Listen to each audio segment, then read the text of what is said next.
Hey everyone, it's Justin again.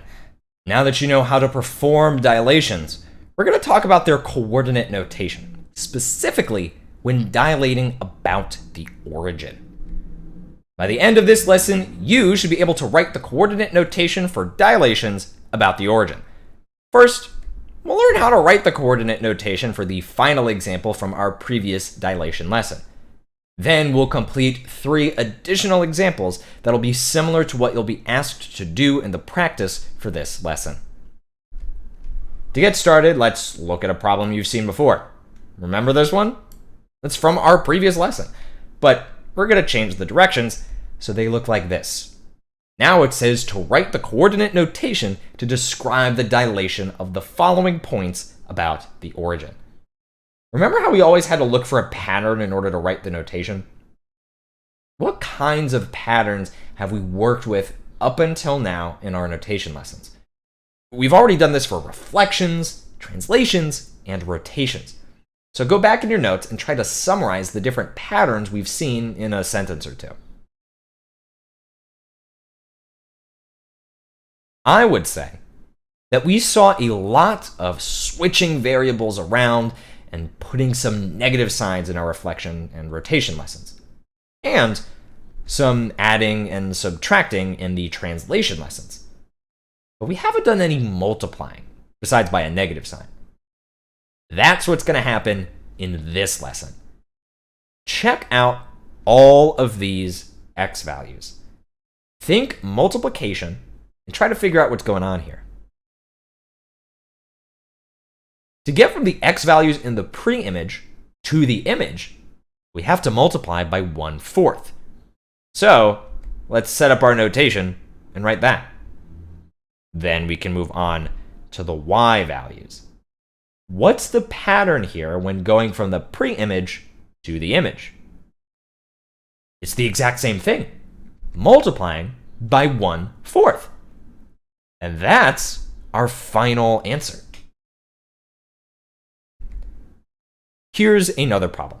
It says, given the pre-image, point x, and the coordinate notation of the transformation, write the coordinates of the image, point x prime. What type of transformation is occurring? Pause the video and try to solve this yourself. Our coordinate notation tells us that the x and y values from the pre-image must be multiplied by 1.8 to get the values in the image. Our original x value is -1, so multiplying that by 1.8 gives us -1.8 as the x value of our image. Then we can move on to the y value. Our original y value is 3, and multiplying that by 1.8 gives us 5.4. We have to think back to our previous lesson to know what type of transformation this is. Since we're multiplying by a scale factor of 1.8, this is a dilation by a scale factor of 1.8 about the origin. Dilations about points other than the origin aren't covered in this lesson. The notation for those gets a lot more complicated. So we have both parts of our answer. Here's a similar example.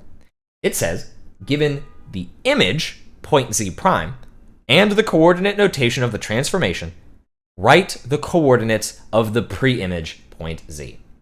Since here we're given the image, we have to work backwards to find the pre-image.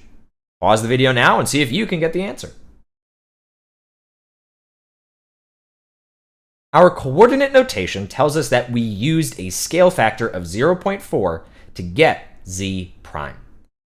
We have that 0.4x is equal to 1.2.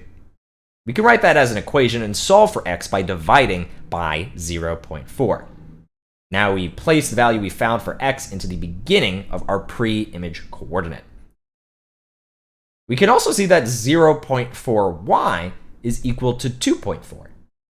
We can set up an equation for this and divide by 0.4 to get the original value for y. We just have to write 6 as the y coordinate in our pre-image. Remember that setting up an equation to solve can help us to go backwards without making little mistakes.